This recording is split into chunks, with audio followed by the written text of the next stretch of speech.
evening, everyone. I am going to explain you about the pathogenesis of the Corynebacteria diphtheria, which causes the disease called as the diphtheria, and it is most common in the 2 to 10 years children, and it will be the incubation period will be 3 to 4 days, and it will be how it will be occurs. It will be occurs in the form of the droplet, and the different clinical types will be occurs depending upon the site of infection, where there are the different type of sites are present for the infection. They are facial, nasal, laryngeal, conjunctival, otitic, vulvovaginal, cutaneous, mainly around mouth and nose. Now we will see the difference between the local effects as well as the systematic effects. Local effects, when Corynebacteria diphtheria infection will causes, it will be enters into the upper respiratory tract. When it will enters into the upper respiratory tract, it will be multiply in the upper respiratory tract, and the toxin causes the cell death. So the cell which causes the death, the cell which have died, it is called as the necrotized epithelium. Along with that, leukocytes as well as the erythrocytes and the bacteria, it is called as the pseudomembrane. So what is the complication of this local effects?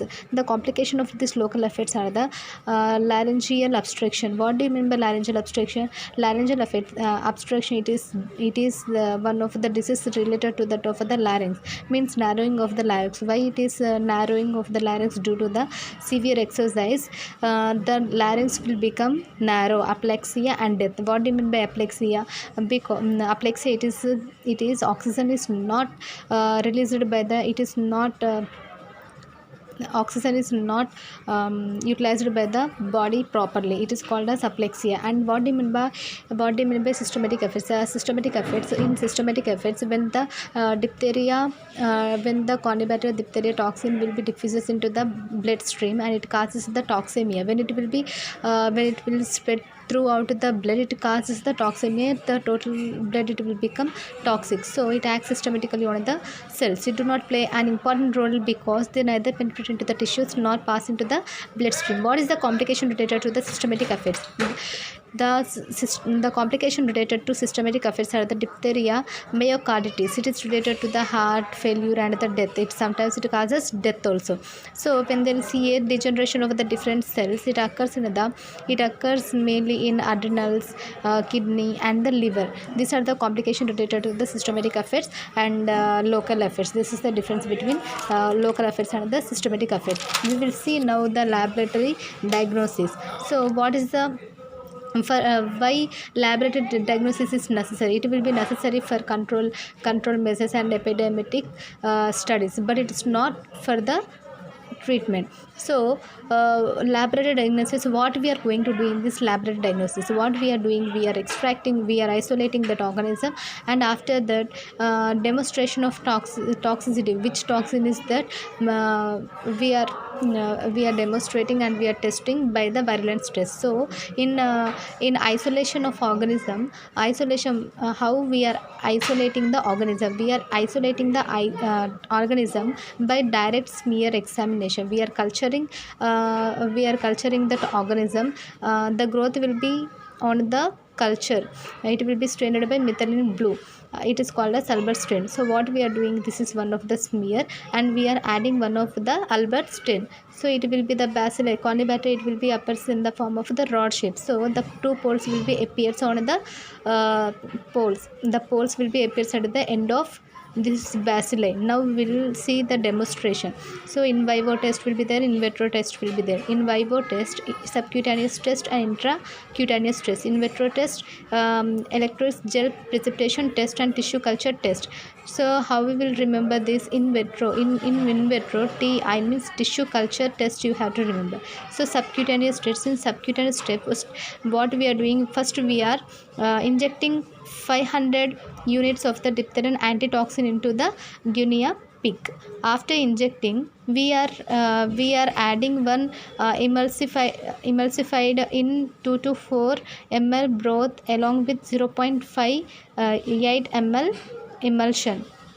In this two combination, we are injecting into one guinea pig. So it won't cause us any death.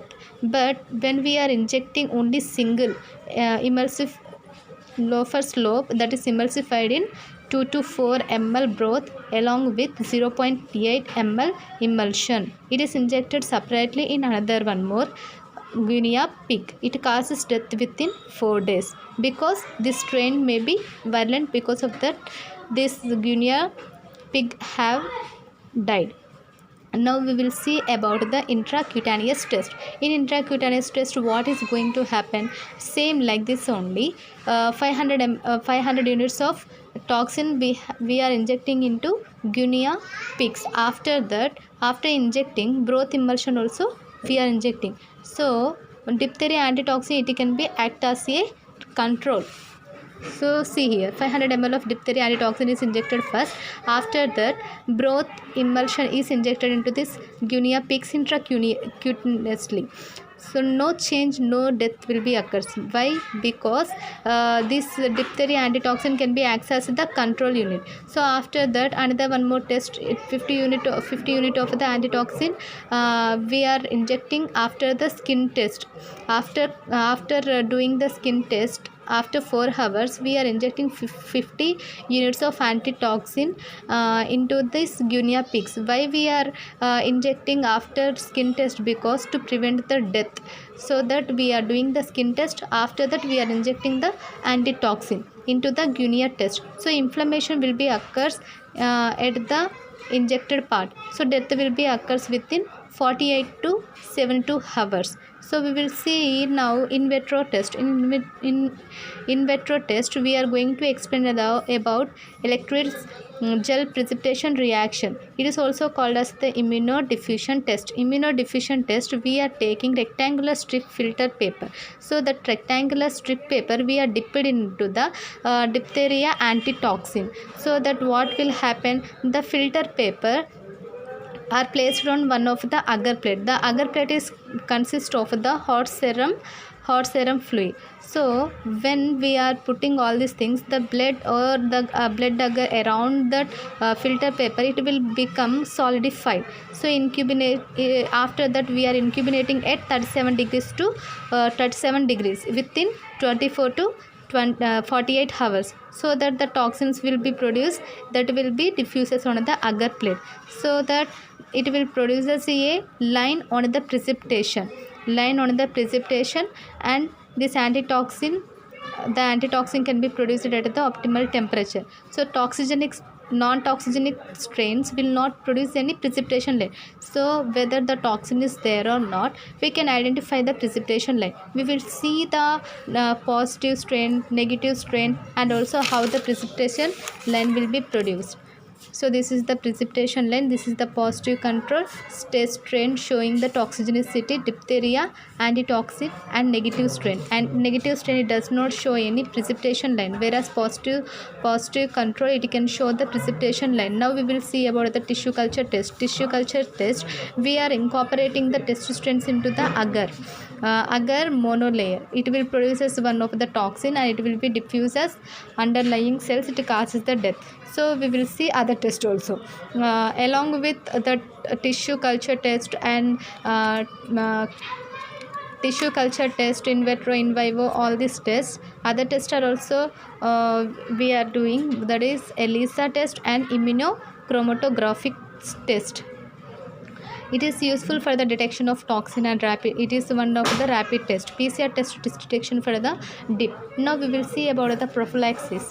Immunoprophylaxis is done by the active immunization, passive immunization, combined immunization. So we will see the difference between the active immunization and passive immunization. In active immunization, first course of DPT vaccine we are injecting, and it can be done by the 500 to 1000 unit of the antitoxin. So it is consist of 3 doses. The doses will be given in the doses will be given in different weeks. So first dose it will be given in 6th week, and second dose 10 weeks, third dose 14 weeks, and booster last dose 18 months. So after that the interval of the 4 to 8 weeks between first and second dose.